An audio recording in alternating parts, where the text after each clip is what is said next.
조선시대 조만간 노비들을 잡아들이는 일을 추노라고 했습니다. 10년 전 KBS 드라마 추노를 통해서도 잘 알려졌는데요. 조선은 이렇게 노비를 놓고 쫓고 쫓기는 일이 일상화된 나라였습니다. 조선시대에는 그만큼 도망친 노비들이 많았는데요. 조선 전기의 유명한 재상이었던 함령회는 현재 도망 중인 노비가 약 100만 명에 달한다고 말한 것이 조선왕조실록에도 기록되어 있습니다. 이 조선시대 전체 인구를 약 1000만 명 정도라고 하는데요. 노비는 그 중에 한 400만 명 정도라고 보고 있습니다. 그러니까 인구의 약 40%가 노비였던 셈입니다. 그렇다면 조선은 왜 이렇게 많은 노비들을 유지해야 했을까요? 또 왜 이렇게 많은 노비들은 또 도망을 다녔을까요? 오늘은 조선시대 노비에 대해서 이야기를 해보려고 합니다.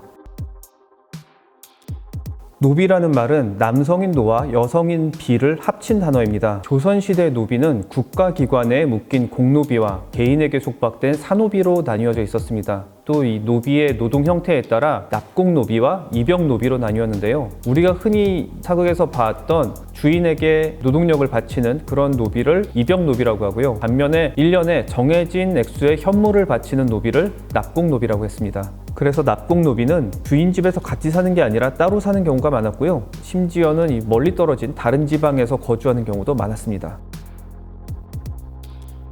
앞서 조선시대의 인구의 약 40%가 노비라고 했는데요. 처음부터 이렇게 노비 숫자가 많았던 건 아닙니다. 695년 서원경, 그러니까 통일신라 시대의 청주 지역 인근에 있었던 4개 촌락을 조사한 문서에 따르면 460명의 인구 중 28명이 노비였습니다. 그러니까 약 6% 정도가 노비였던 셈이죠. 조선을 개국하기 직전인 1391년 이성계가 받은 시급의 기록에서도 비슷한 것을 찾아볼 수 있습니다. 이곳에 사는 162명 중 노비는 7명으로 약 4.3%에 불과했습니다. 그랬던 것이 100년 정도 지나니까 40%까지 증가했던 것이죠. 그렇다면 조선에서는 왜 이렇게 노비가 갑자기 팽창하게 됐던 것일까요?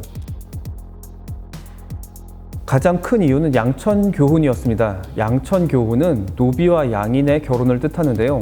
고려시대에는 노비와 양인의 결혼이 불법이었고 일천즉천이라고 해서 부모 중 한 명만 노비여도 자녀도 노비가 됐습니다. 그랬기 때문에 이 고려시대에는 노비가 크게 늘어나지 않았습니다. 조선시대로 넘어오면서 양천교훈이 허용됐습니다. 그러면서 노비도 크게 늘게 됩니다. 왜냐하면 노비를 가진 양반 집안에서는 노비와 노비를 결혼시키는 것보다는 노비와 양인을 결혼시켜서 그 자녀도 노비를 만드는 것이 더 이익이었기 때문이죠. 이 양반 사대부들이 노비들의 양천교훈을 유도한 것은 조선의 유명한 유학자였던 퇴계 이황이 아들에게 남긴 글에서도 찾아볼 수 있습니다. 퇴계 이황은 생전에 300명가량의 노비를 거느린 지방 지주였는데요. 평생 동안 학문에 전념했던 것 못지않게 이 재산 증식에도 많은 관심을 쏟았습니다.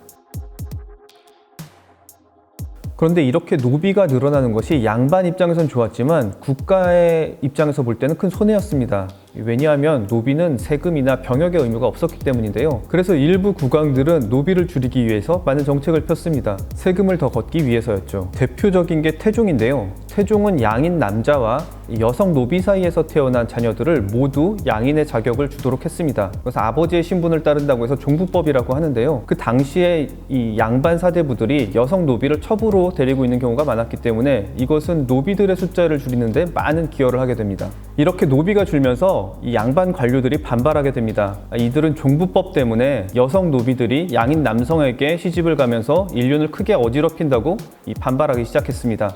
이런 반발에 부딪히자 결국 세종 14년, 그러니까 1432년에 결국 이 종부법을 폐지하게 됩니다. 아버지 태종이 이 법을 만든 지 약 18년 만의 일이었습니다. 이후 1485년 성종 때 경국대전이 완성되면서 일천즉천이 확정됩니다. 즉 부모 중 어느 한쪽이 노비이면 자녀는 무조건 노비가 되는 건데요. 이 때문에 노비의 숫자는 다시 급증하게 됩니다. 이것은 곧 이 국가에 세금을 바치거나 병역을 맡을 양인의 숫자가 감소하기 시작했다는 것을 의미하게 됩니다. 그래서 1669년 현종 때 이 국가 재정을 늘리기 위해서 이 법을 다시 수정하자는 목소리가 나오게 됩니다. 이 양인 여성과 남성 노비 사이에 결혼해서 낳은 자녀는 양인으로 다시 돌려주자는 건데요. 이것을 종무법이라고 합니다. 이 제도는 당시 치열했던 붕당 정치에 따라 법의 운명이 왔다 갔다 하다가 결국 1731년 영조 때 불변의 법으로 확정되게 됩니다. 이후 순조 1년인 1801년엔 공노비가 해방됐고 1886년에는 노비 세습제가, 1894년에는 갑오경장으로 노비제도 자체가 완전히 공식적으로 사라지게 됩니다. 하지만 실제로는 6.25 전쟁 전까지는 이 아름아름 노비제가 어느 정도 남아 있었다고 합니다. 이 조선의 노비제가 많은 비판을 받는 이유는 다른 나라에 비해서 오랜 기간 동안 같은 민족을 노비로 삼았고 또한 이것을 세습제로 유지시켰다는 점 때문입니다. 다만 조선의 노비는 양인과 결혼을 할 수 있다는 점이나 또 주인과 떨어져 살면서 매년 일정량의 현물만 바치면 되는 경우도 있었다는 점에서 과거 이 미국의 흑인 노예나 또는 중국, 일본에서 부렸던 노비보다는 자유로운 존재라는 점을 강조하는 목소리도 있습니다. 이 이웃나라인 중국이나 일본도 노비제도가 있긴 했습니다. 그런데 이 중국은 송나라 때 법령을 통해서 이 노비제를 철폐시켰고요. 또 일본 같은 경우도 전국시대를 거치면서 사실상 사라지게 됩니다. 그럼 조선의 노비가 노예였냐 혹은 노예와는 다른 존재였냐, 이 문제를 놓고 오랫동안 논쟁이 이어졌습니다. 서양 학자들과 한국 학자들 간의 시각이 좀 다른데요. 일단 서양 학자들은 조선을 전형적인 노예제 사회라고 보고 있습니다. 반면에 한국 학자들은 조선의 노비는 일정량의 현물만 바치면 어느 정도 자유를 누릴 수 있었고 또 양인과의 결혼도 허용된다는 점에서 서양에서 바라보는 노예와는 다른 존재라고 보고 있습니다. 이 조선의 노비 제도를 어떻게 평가하고 바라봐야 할까요?